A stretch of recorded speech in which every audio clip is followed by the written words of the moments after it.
Hello everybody, and in today's video I'll teach you guys how to log into Telegram desktop with the QR code. So for this, open Telegram and click on start messaging and click on this quick login using QR code. And after clicking on quick login using QR code, open your Telegram on your phone. Now remember, you need to be logged into your Telegram on your phone. You need to log into your Telegram account on your phone. So just remember that. And after logging into your Telegram account on your phone, open Telegram and do these steps.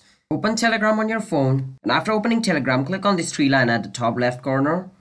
Then click on Setting. And on Settings, scroll down until you see Devices and click on Devices. And on Devices, click on Scan QR Code and click on Scan QR Code. Now, using your device, scan the QR code like this.